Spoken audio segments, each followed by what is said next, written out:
আজ বানাবো গন্ধরাজ কাতলা কালিয়া। এইভাবে একবার গন্ধরাজ কাতলা কালিয়া বানিয়ে খেয়ে দেখো কি যে দারুণ খেতে হয় কি বলবো।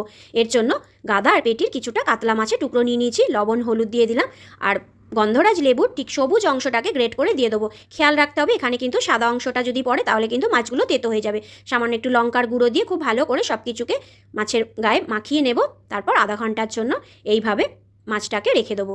এবার কড়াইয়ে সর্ষে তেল গরম করে নিয়ে কাতলা মাছের টুকরোগুলোকে তেলের মধ্যে দিয়ে হালকা আছে লাল লাল করে মাছগুলোকে ভেজে নিতে হবে। কালিয়ার মাছ কিন্তু মাছটা একটু কড়া করে ভাজলেই খেতে বেশি ভালো হয়। তো মাছগুলো ভাজা হয়ে গেছে, তুলে নিলাম। এইভাবে বাকি যে মাছগুলো আছে সেগুলোকেও ভেজে নেবো। তো এপিট ওপিট খুব ভালো করে এই মাছগুলো যখন ভাজা হয়ে যাবে কড়াই থেকে নামিয়ে নিয়ে ওই তেলের মধ্যে জিরে, তেজপাতা, এলাচ, দারচিনি, লবঙ্গ আর শুকনো লঙ্কা ফোড়নে দিয়ে দেবো। ফোড়নটা একটু নেড়ে চেড়ে নিয়ে দিয়ে দেবো বেশ কিছুটা পেঁয়াজ কুচি। পেঁয়াজটাকে খুব ভালো করে লাল লাল করে ভেজে নিতে হবে। আর ভাজার সময় কিছুটা লবণ আগেই দিয়ে দিলাম, তাহলে পেঁয়াজটা খুব তাড়াতাড়ি নরম হয়ে যায়। এরকম যখন একদম ব্রাউন কালার এসে যাবে তখন আদা, রসুন, কাঁচা লঙ্কা বাটাটা দিয়ে দেবো। সামান্য একটু জল দিয়ে খুব ভালো করে মশলাটাকে কষিয়ে নেবো। পুরোপুরি মশলা কষে গেলে এবার দিয়ে দেবো গোটা জিরে আর ধনে বেটে রেখেছিলাম সেটা।